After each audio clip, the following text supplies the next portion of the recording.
JEE main 2024 के लिए छात्र छात्राओं को अपना जेईई आवेदन पत्र भरने के लिए अंतिम तिथि 30 नवंबर 2023 दी गई है। परीक्षा से 3 दिन पहले आधिकारिक वेबसाइट jeimain.nta.nic.in पर एडमिट कार्ड जारी कर दिए जाएंगे। जेईई मेन 2024 का पहला सत्र जनवरी में होने वाला है। इसके बाद अप्रैल में दूसरा सत्र होगा। देश भर के टॉप इंजीनियरिंग संस्थानों में दाखिले की उम्मीद लगाए छात्र छात्राओं के लिए जरूरी सूचना है। रजिस्ट्रेशन की प्रक्रिया शुरू हो गई है। नेशनल टेस्टिंग एजेंसी की ओर से आज जेईई मेंस के पहले सेशन के लिए आधिकारिक जानकारी जारी कर दी गई है और साथ ही आवेदन की प्रक्रिया भी शुरू कर दी गई है। अगर आप भी रजिस्ट्रेशन करना चाहते हैं तो nta.ac.in पर जाकर आवेदन कर सकते हैं। आपको बता दें कि एग्जाम देश भर के संस्थानों में इंजीनियरिंग पाठ्यक्रमों में प्रवेश के लिए आयोजित किया जाता है। अगर आप भी इस एग्जाम की तैयारी अच्छे से करना चाहते हैं तो सबसे पहले टाइम मैनेजमेंट करना सीखना होगा। ये बहुत जरूरी है। सही टाइम मैनेजमेंट से आप इस एग्जाम में बेहतर प्रदर्शन कर पाएंगे। ये एग्जाम बहुत कठिन माना जाता है। आपके लिए इस एग्जाम के पैटर्न को समझना बहुत जरूरी है और आपको इस परीक्षा की तैयारी के लिए कठिन मेहनत करनी होती है, तभी आप देश के आईआईटी जैसे संस्थानों में प्रवेश ले सकते हैं। वैसे तो सब कुछ आपके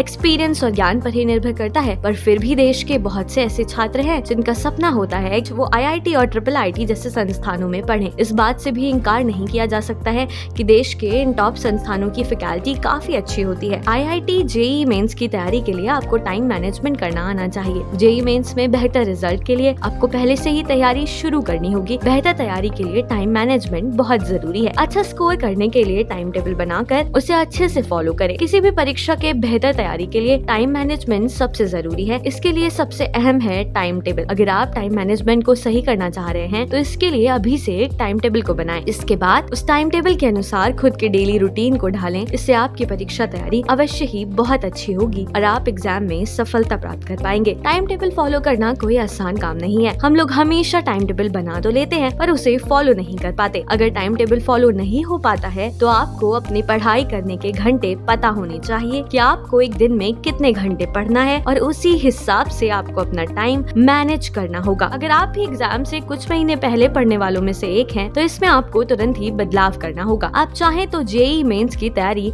11वीं कक्षा से ही शुरू कर सकते हैं। इससे आपको इसकी तैयारी के लिए 2 साल का समय मिलेगा और आपकी तैयारी बेहतर होगी। जेईई मेंस की तैयारी के लिए पढ़ाई के साथ साथ रिवीजन भी जरूरी है। इससे आप पहले पढ़ी हुई चीजें भूलेंगे नहीं और आपका कॉन्सेप्ट हमेशा क्लियर रहेगा। इस टाइम को मैनेज करके पढ़ाई करने से और बनाए हुए टाइम टेबल को स्ट्रिक्टली रूप से फॉलो करने पर आप अवश्य ही अच्छी रैंक हासिल कर पाएंगे। ज्वाइंट एंट्रेंस एग्जाम के लिए आवेदन प्रक्रिया शुरू हो चुकी है। स्टूडेंट्स ऑफिशियल पोर्टल jeimain.nta.nic.in पर जाकर भी इस जानकारी को ले सकते हैं। आपको बता दें कि एनटीए द्वारा जेईई मेन 2024 के लिए अपडेटेड पाठ्यक्रम पर एक आधिकारिक सूचना जारी करने की उम्मीद है। ऐसा भी माना जा रहा है कि जेईई मेन 2024 के पाठ्यक्रम में से कुछ हिस्से हटा दिए गए हैं। इसे छात्रों को आवेदन पत्र के साथ उपलब्ध करवाया जाएगा। यह एनसीईआरटी की किताबों में किए गए बदलावों की वजह से हुआ है। स्टूडेंट्स इस बात को बिल्कुल भी ना भूलें कि अभी सिलेबस के संबंध में कोई आधिकारिक सूचना जारी नहीं की गई है। इसका बस अनुमान ही लगाया जा रहा है। अगर आपको भी परीक्षा में शामिल होना है तो तुरंत ही आवेदन कर दीजिए। आवेदन करने की अंतिम तिथि 30 नवंबर की है और जेईई के मेन परिणाम 12 फरवरी को घोषित किए जाएंगे। पिछले साल की तरह ही इस बार भी परीक्षा 13 भाषाओं अंग्रेजी, हिंदी, असमिया, बंगाली, गुजराती, कन्नड़, मलयालम, मराठी, उड़िया, पंजाबी, तमिल, तेलुगु और उर्दू में आयोजित की जाएगी। आज के लिए एजुकेशन एक्स में बस इतना ही। देखते रहिए एजुकेशन एक्स।